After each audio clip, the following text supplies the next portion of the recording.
As the world today has seen so many economic systems from socialism, communism, and capitalism, it is necessary at this time to understand their pros and cons from the economic perspective and analyze the alternate theory on Prout given by Sri P.R. Sarkar. Marx had strong feelings for suffering humanity, and out of compulsion to do something, he wrote his theory. However, his theory was not practical.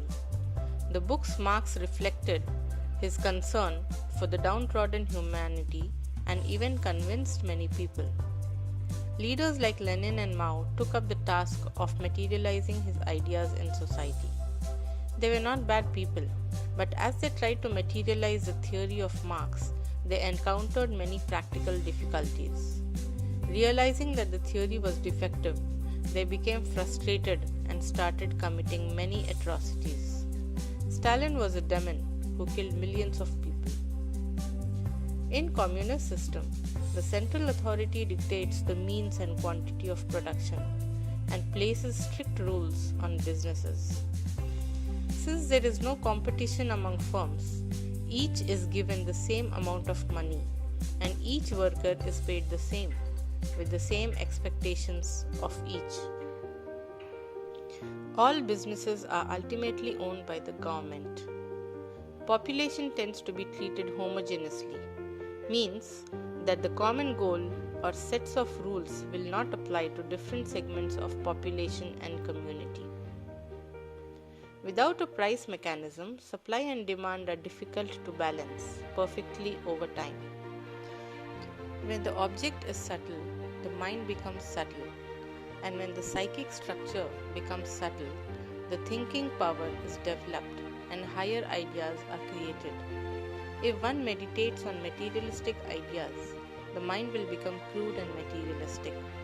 The very theory of communism makes the mind crude.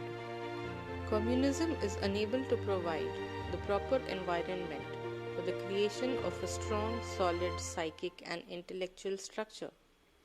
In the name of this defective theory, one of the leaders of the Soviet Union killed more than 5 lakh people and sent many more to labor camps in Siberia.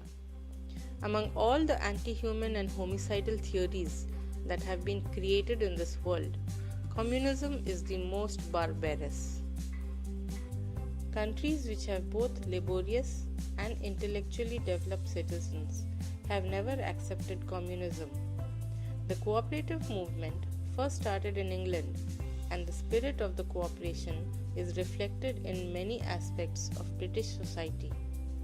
Consequently, Marxism has not been able to get a foothold in Britain. Japan is surrounded by communist countries like the Soviet Union, North Korea, and China, but it did not accept communism.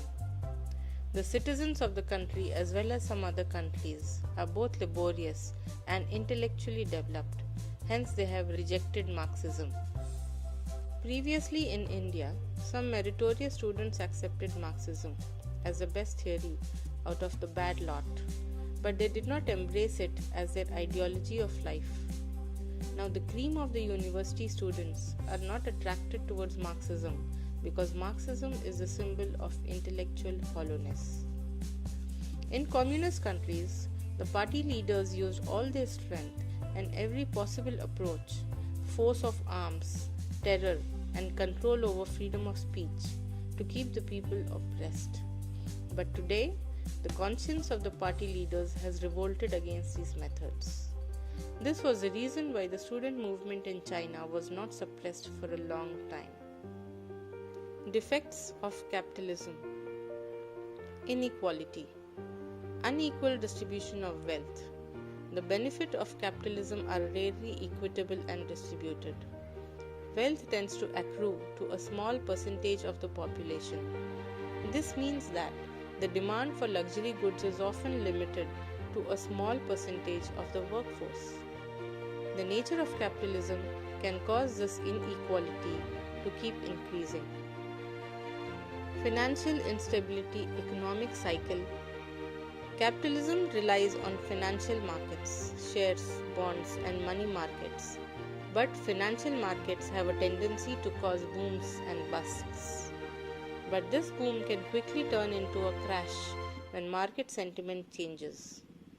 These market crashes can cause economic slowdown, recession, and unemployment. At various times, capitalism has suffered prolonged recessions. In the 1930s, the period of mass unemployment and a decline in the living standards. Monopoly power. In a free market, successful firms can gain monopoly power. Supporters of capitalism argue that only capitalism enables economic freedom, but the freedom of a monopoly can be abused and the consumers lose out because they have no choice. How was capitalism created? Intelligent people collect more capital than others in the form of consumable goods. But since this capital cannot be stored for a long time, they begin to keep it in the form of money. Such people are called capitalists. Human beings have unquenchable, infinite physical longings, and out of these physical longings, capitalism came into existence. Capitalists toil day and night for money. This may be a natural desire, but physical objectivity is finite. Hence, the infinite desire to accumulate finite physical objects is a psychic ailment.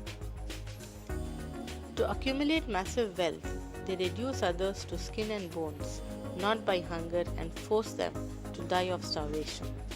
To dazzle people with the glamour of their garments, they compel others to wear rags, and to increase their own vital strength, they suck dry the vital juice of others. Though they may have a developed intellect or a desire to do good, they never forget that their primary aim is to make money. They worship whichever gods make them rich. After earning tens of millions of rupees by cheating people with their business acumen, they use a small part of their profit to construct temples or dharmashalas because they believe that this will absolve them of their sins. Economic dynamics. Each and every movement in this universe is systaltic. Nothing ever moves in a straight line. Due to this systaltic motion, internal clash and cohesion takes place.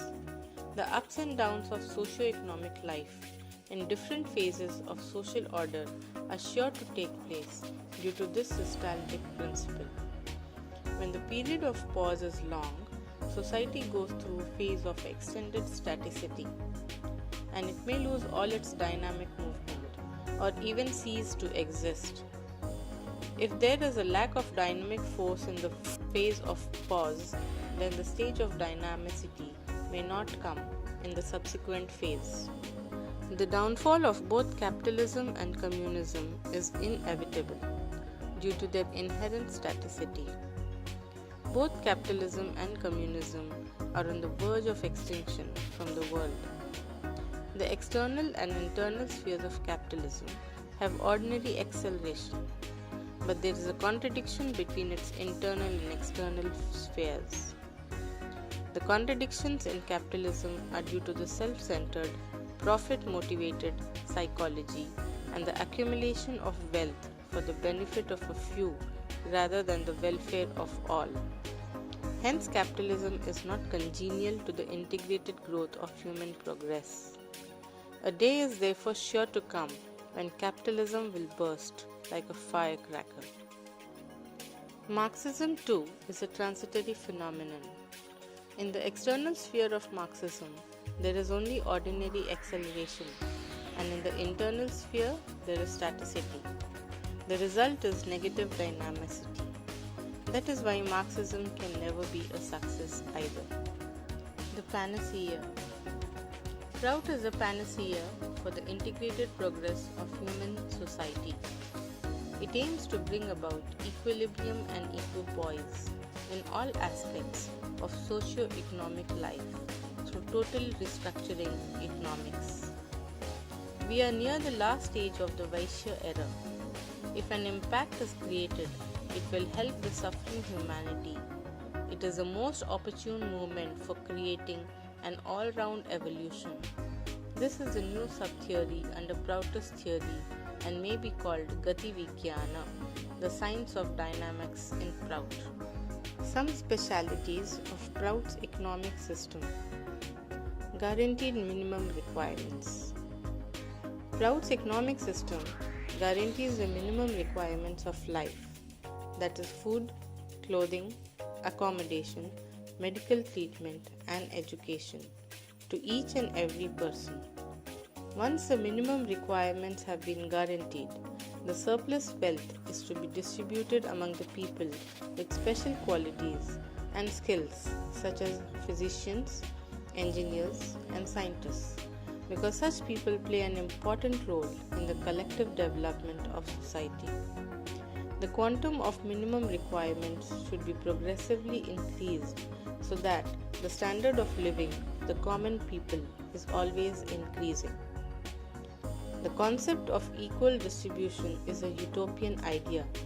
It is merely a clever slogan to deceive simple, unwary people. Prout rejects this concept and advocates the maximum utilization and rational distribution of resources. This will provide incentives to increase production.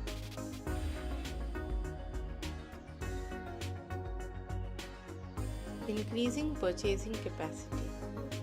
To effectively implement this, increasing the purchasing capacity of each individual is the controlling factor in a Proutist economy. The purchasing capacity of common people in many undeveloped, developing, and developed countries has been neglected. Hence, the economic systems of these countries are breaking down and creating a worldwide crisis. The first thing that must be done to increase the purchasing capacity of the common people is to maximize the production of essential commodities, not the production of luxury goods. This will restore parity between production and consumption and ensure that the minimum requirements are supplied to all. The cooperative system. According to Prout, the cooperative system is the best system for the production and distribution of commodities. Cooperatives run by moralists will safeguard people against different forms of economic exploitation. Agents or intermediaries will have no scope to interfere in the cooperative system. Cooperatives develop in a community which has an integrated economic environment, common economic needs, and a ready market for its cooperatively produced goods. All these factors must be present for cooperatives to evolve. Properly managed cooperatives are free from the defects of individual ownership.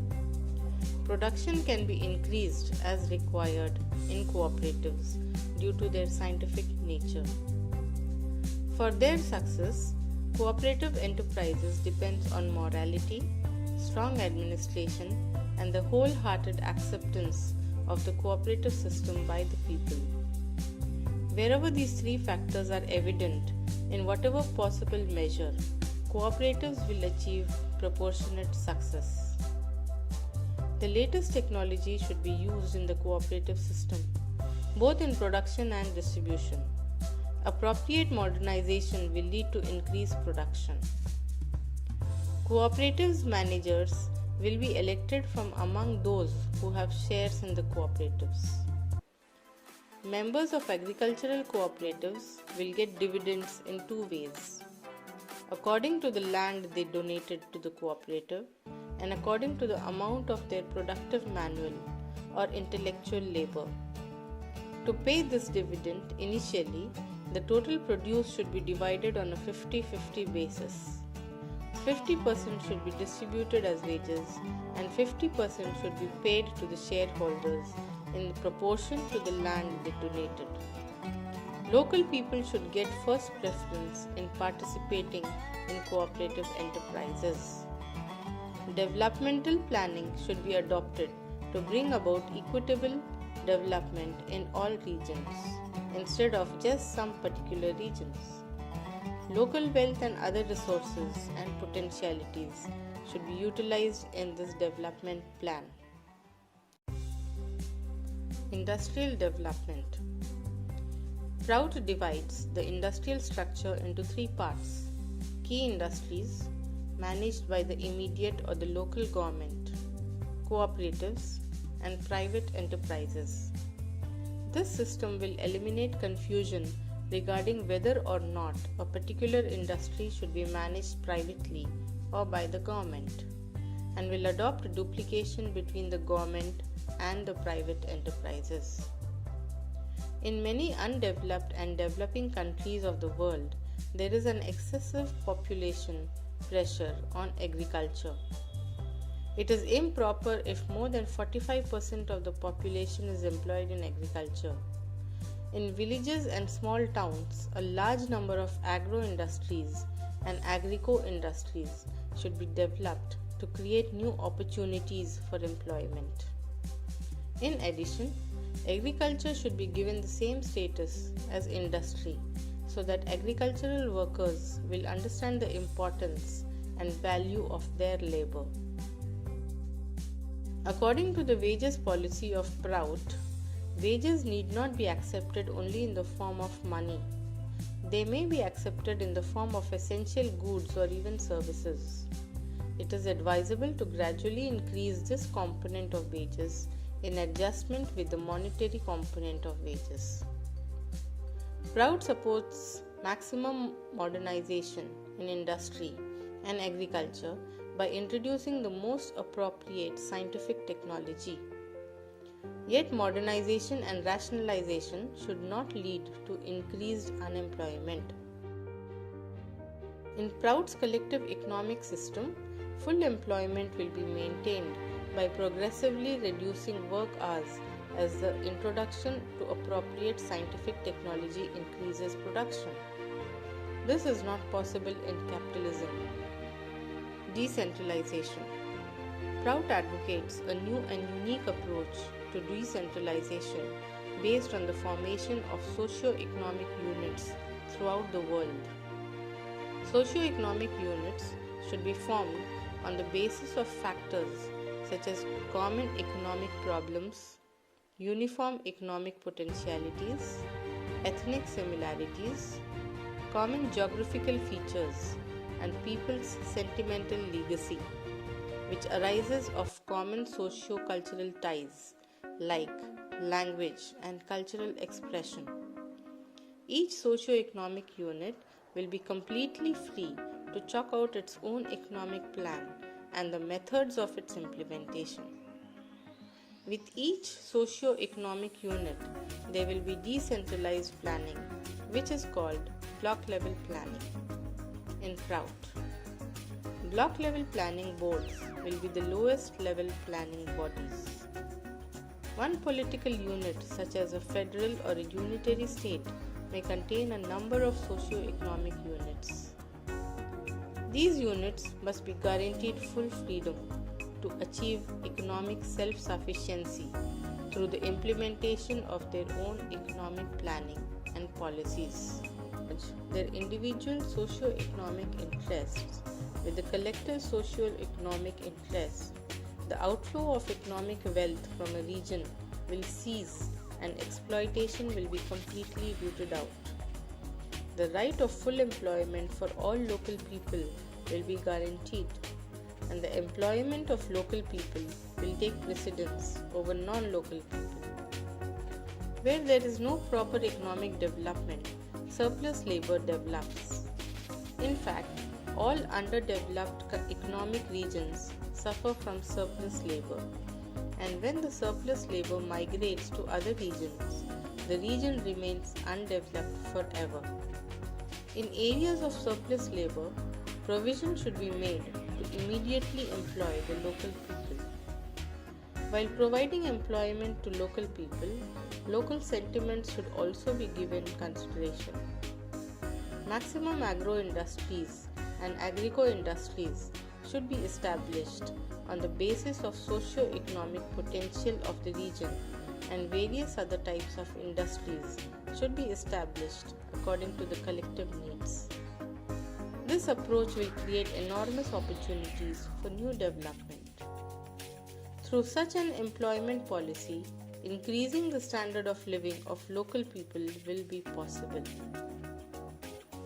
In a decentralized socio-economic system, the modernization of industry and agriculture can be easily introduced, and the goods that are produced will be readily available in the market. As each socio-economic unit develops its economic potential, per capita income disparities among different regions will decline, and the economic position of undeveloped regions can be raised to that of developed regions. When every region becomes economically self-reliant, the whole country will rapidly achieve economic self-sufficiency. Economic prosperity will be enjoyed by each and every person. Developmental planning. Prout's decentralized economy follows a specific guiding principle. That is, effective economic planning should be based on four fundamental factors: the cost of production, productivity, purchasing capacity, and collective necessity. Other related factors include natural resource, geographic features, climate, river systems, transportation, industrial potentialities, cultural heritage, and social conditions. Centralized planning has totally failed in all countries of the world. In Prout's system of decentralized planning, there should be one coordinated plan for the whole socio-economic unit on the basis of block-level planning. In addition, there should be proper block-level planning throughout the socio-economic unit. Thus, the seed of economic centralization will be destroyed. Trade and commerce. Prout also has its own specialities in the field of trade, commerce, taxation and banking.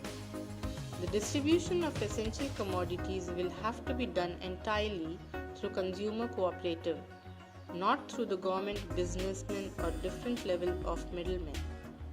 This will not leave any scope for manipulation by profiteers.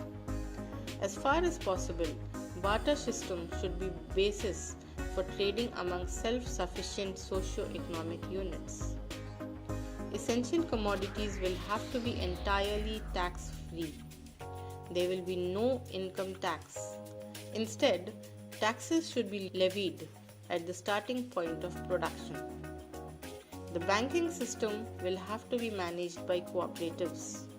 The central or federal bank will be controlled by the immediate or local government. The maxim of Prout's productive economy is: increase the purchasing capacity of the common people above all. If this maxim is followed in practice, it will be easy to control the prices of commodities through the cooperative system and economic decentralization. Why cooperatives have failed earlier? Many people raise questions regarding cooperatives because in most countries the cooperative system have failed. On the basis of examples to date, it is not appropriate to criticize the cooperative system. This is because most countries could not evolve the indispensable conditions necessary for the success of the cooperative system. Cooperatives depend on three main factors for their success: morality, strong supervision, and the wholehearted acceptance of the masses. Whenever these three factors have been evident in whatever measure, cooperatives have achieved proportionate success. Take the case of Israel. Because the country is surrounded by enemies on all sides, the people are extremely aware of the need to be self-reliant. People want wholeheartedly to consolidate the national economy. Thus, they have converted arid deserts into productive agricultural land through cooperative system. As this kind of mentality was never created in India, India is a classic example of the failure of the cooperative system. Indian cooperatives were not created for economic development but for the fulfillment of political interests.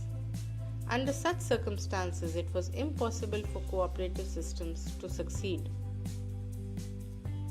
In capitalism, production is for profit. The amount of bonus is usually fixed. The actual profit is hidden from the workers and it goes directly to the owner. So workers do not get any incentive to work harder and better. In communism, production is for the state. Workers do not feel oneness with the job, so there is little incentive to work. In Prout, production is for consumption. Our industrial system will be based on consumption. Profit will be minimized, so capitalists will not get the scope to exploit the workers. There will also be rational distribution of wealth.